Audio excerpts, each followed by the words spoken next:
Il corretto avvio delle operazioni propedeutiche all'inizio del nuovo anno scolastico da parte dell'Ufficio Scolastico Provinciale garantirà l'assegnazione delle sedie ai docenti di ruolo della scuola media di primo e secondo grado dopo anni di precariato. È il frutto dell'incessante lavoro svolto all'interno degli uffici del Provveditorato di Agrigento che garantirà un buon inizio di anno scolastico. Siamo riusciti ad assegnare quantomeno la provincia di destinazione a quasi tutti i docenti che sono stati interessati da operazioni di nomina in ruolo e quindi ad evitare di dover fare delle nomine con raggiungimento sede, quindi delle nomine giuridiche che si perfezionano solo successivamente dal punto di vista economico.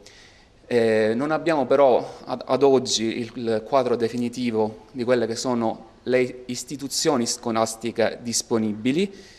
quindi la sede che verrà assegnata per quest'anno ai docenti, per cui i docenti che sono stati messi in ruolo in questo momento sono stati assegnati ad una sede provvisoria, solo successivamente, cioè entro questa settimana ritengo, verranno assegnati alla sede che avranno per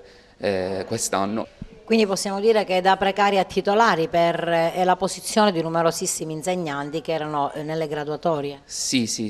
quest'anno abbiamo proceduto noi siamo stati delegati intanto per quanto riguarda il concorso dell'infanzia, le graduatorie sono state pubblicate in ritardo dalla direzione regionale, quindi sono state pubblicate dopo il 31 agosto del 2013, che era il termine che era stato stabilito precedentemente, e i docenti che hanno superato il concorso dell'infanzia hanno avuto,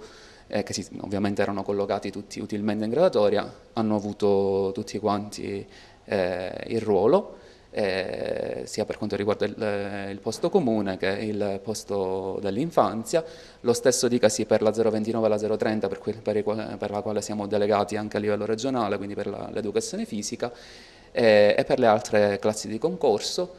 oltre che per le graduatorie ad esaurimento. Quindi da questo punto di vista noi abbiamo completato l'assegnazione, anche se, come dicevo, andrà definita in una fase successiva l'attribuzione della sede dell'istituzione scolastica dove i docenti prenderanno servizio. E quali altre attività propedeutiche state portando avanti per garantire un buon inizio di anno? Allora, noi abbiamo terminato le operazioni di assegnazione e di utilizzazione provvisoria per l'infanzia e per la primaria,